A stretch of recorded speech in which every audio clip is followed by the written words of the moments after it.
It's time for another Dice Tower review with Randy White and Mark Streed.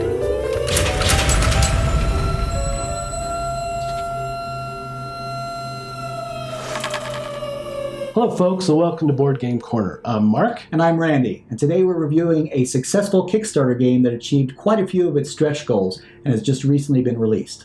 The game is Zombie 15. It's a timed cooperative game for 2 to 4 players and is made by IELLO, the same folks that brought you King of Tokyo. The 15 in the title refers not only to the amount of time you have to complete each scenario, but also the average age of the characters you'll be playing. Yes, and so the city of Los Angeles has been ravaged by a virus that has wiped out the entire adult population. The only ones to survive have been the teenagers or younger. Average age is 15, but up to 18 has survived. Nobody knows exactly when the transformation happens, but anyone under 18 is a survivor. However, most of the kids have been used as fodder to feed the adults at this point. So you are a band of small survivors trying to discover what is going on, how to get out of the city. So let's take a closer look at this game and head to the table.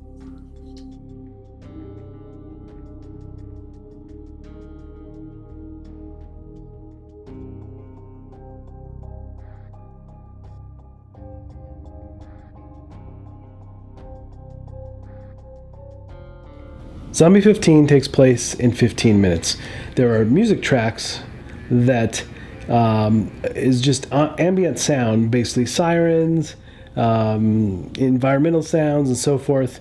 But in the middle of the tracks, there are zombie growls. So what you do in a zombie growl is that you flip over the zombie card. In this case, one would appear in the street of the active player's tile.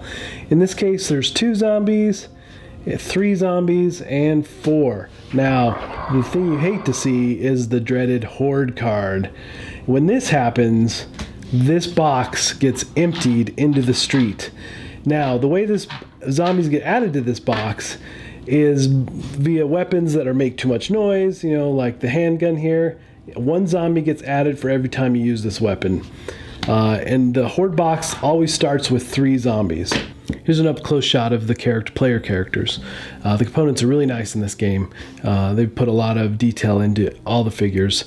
And here's a close look at all the different zombie types as well. Here's a quick look at all the characters. You have Josh, Snow, Will. They all have different abilities.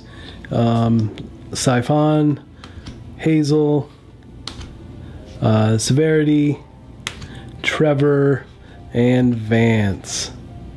All the artwork is just fantastic, top-notch in this game.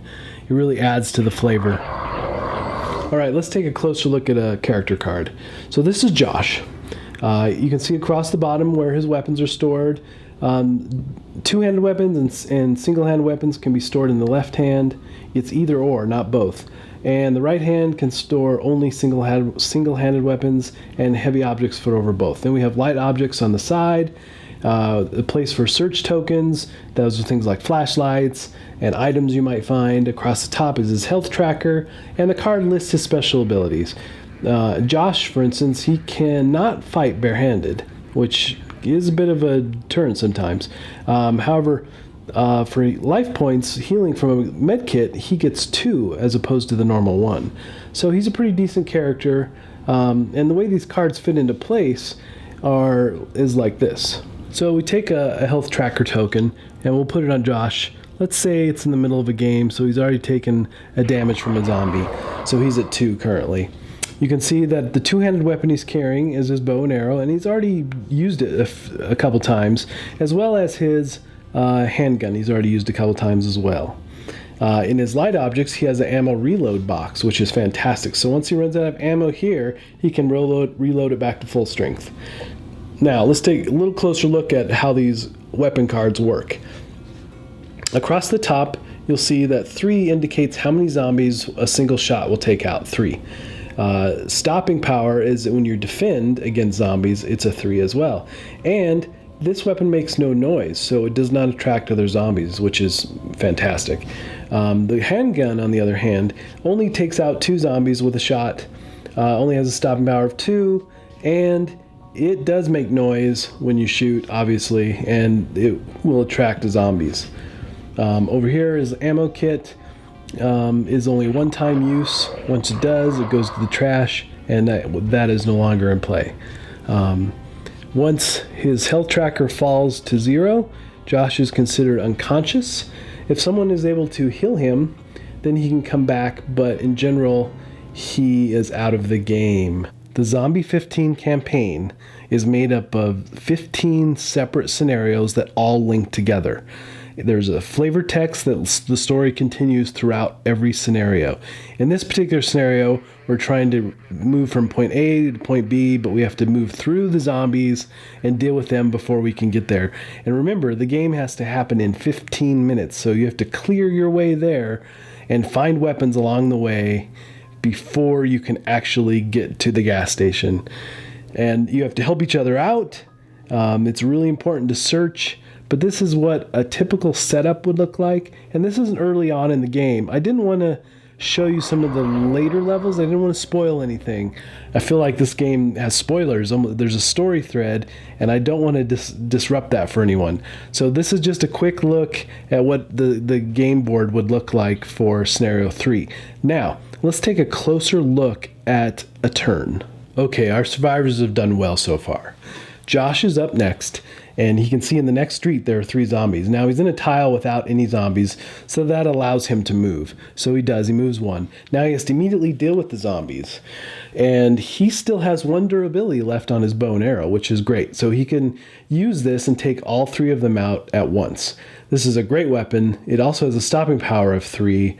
And unfortunately, he's used it already a couple times, so this will be his last use, which means it will now be discarded or no longer viable for the rest of the game, or this scenario, I should say. It also is a silent weapon, which is fantastic, so it doesn't draw or attract any additional zombies. So he'll do that. He's going to use his last shot and take out these 3 zombies. Now, on his turn, that's 2 actions, so he has 2 more he can perform. And in this case, he's going to move into the search area in the hopes he's going to find a new weapon to replace his now expired bow and arrow. So there are a couple ways you can search. You can do a careful search, which allows you to look in the discard pile for an item. Now, if you find one, you get to pick 1 item, that's it. But everything in the discard pile above that item gets thrown out of the game and no longer can be accessed. However, Josh this time is going to do a quick search, which you just draw 3 cards from the top of the search pile. And the first one he draws is a zombie. So another zombie appears in his space. And the second one he draws is another zombie. However, on this third draw, he gets a katana, which is a really nice weapon. So he'll add this to his character card. It's got a stopping power of 4, which is fantastic, and it'll kill 2 zombies at once with a durability of 4. And again, it's a silent weapon, which is fantastic. So he'll take that, and unfortunately, 2 zombies do appear. So he's stuck in the search area until he deals with them. Luckily, on this turn, he is able to defend again because of the katana's ability of a 4. So that easily defends his spot. This is the search deck. So as an example, in this tile, if characters move into here, they can search this area. Now, some of the items you'll find is that zombies can appear. More zombies can appear. And of course, there's varied number of types of weapons. So here's a flare gun, which is pretty decent. Unfortunately, the durability is low. Another look at a 2-handed weapon. The grenade launcher, which is one of my favorites. 5 zombie kill with every shot. You have items like first aid kits, ammo, additional ammo, and here's another look at a 2-handed weapon, golf clubs. Again, this is a nice one because it's a silent weapon. No zombies get added to that dreaded horde box. Okay, I love this game. It immediately sucked me in. So it's got a great theme. Really enjoyed that. The components and the artwork, all top notch, really well done. And the cooperative nature with the timed aspect is just really fun. Yeah. Absolutely. What did you think? Unlike Mark, I'm only a moderate fan of timed games and even less of a fan of zombie-themed games or zombie-themed anything for that matter. However, I did enjoy playing this game, and the ratings and comments and reviews I give today will be in the context of how well Zombie 15 delivers a timed zombie-themed game. As far as the things I liked about it, though, and we've played through 7 scenarios for a total of 10 to 15, for me, 10 to 15, because some scenarios we played more than once because we either didn't succeed the first time or because we wanted to play again without setting up the next scenario. Yeah, and I played through a few more than Randy with the family. But every scenario we hit 2 to 3 times each. Yeah. So we've had a lot of play time on this game. So Mark mentioned the components. The components are really top-notch. By reaching their stretch goals, they end up with quite a few more characters, gives you a lot to choose from. The characters are different enough that it won't be too long before you find one that you really enjoy playing and get into the groove of their special powers. And if anything, it's sometimes difficult to decide you're going to try a different one just because you develop this attachment. But that's a nice thing, though, is that it really changes up the game if you pick a different character. Yeah, and it does.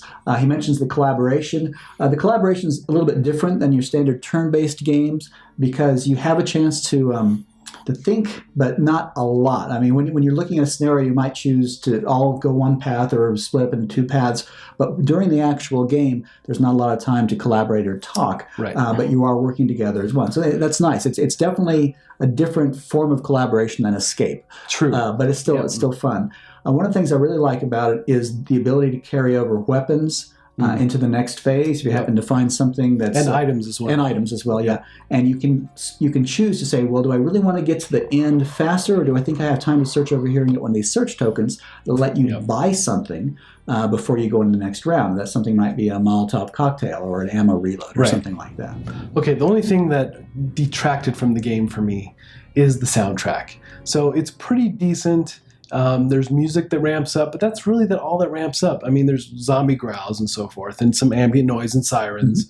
But at the end, it just kind of ends. There's no climactic end like in Escape. Escape has this huge build up, and then it ends. And a door slams. And a door slams. Crud, we've been trapped inside a tomb or something like that. And I just feel like the soundtrack needs a little something extra. But luckily, I mean, there is opportunity for them to release additional soundtracks down the road with expansions and so forth. But that's really the only thing that kind of detracted from the game for me. And I concur with Mark, and that's his only complaint. But we thought of alternatives for ending the soundtrack rather than just the sound trailing off would be to have a heartbeat that goes, ba-bump, ba-bump, ba-bump. It's faster and louder until someone has a death. Or a massive amount of zombies all at once. And then a scream or something like that at the end. So you really feel like, drat, we've lost this game and we're going to have to replay it. Exactly. I also didn't feel like, for me, there was as much ambient noise that caused a sense of suspense throughout the game. Been more, and that varies, because I know when Mark played with his family, he felt like some of his family members had much more attention. They were much more tense, holding on to their hair, and definitely my daughters were a little more into it.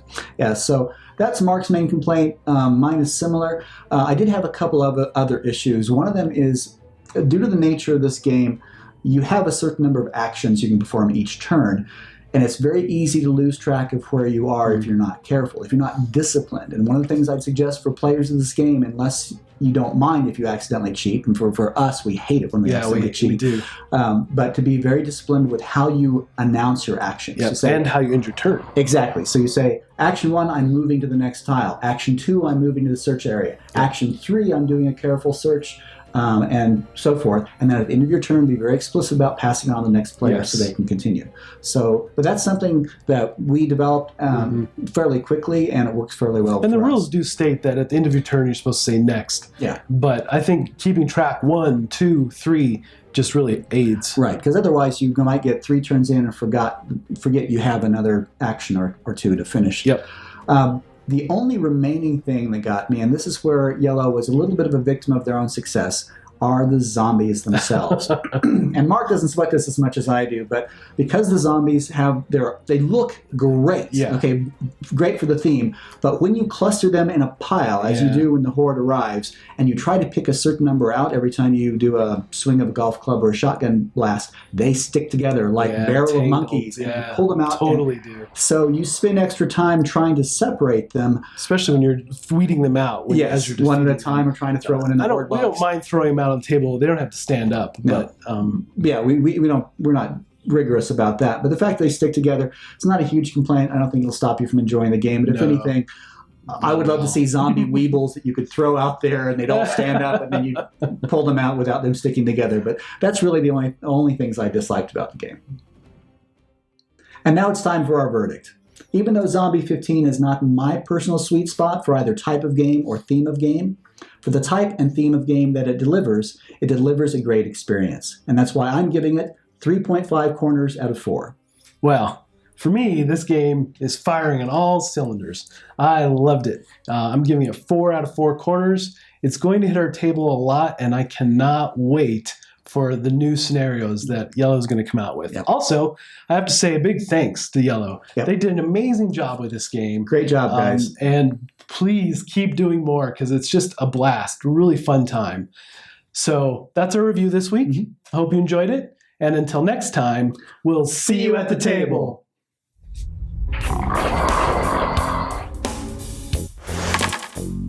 Thanks so much for watching the Dice Tower videos. Find more great videos and reviews, as well as our top-rated audio podcast at Dicetower.com. You can also find other great shows at DicetowerNetwork.com. I'm Eric Summerer, and you've been watching The Dice Tower. The Dice Tower is sponsored by Cool Stuff Inc., where you can find great games for great prices. Cool stuff in stock. Check them out at CoolStuffInc.com.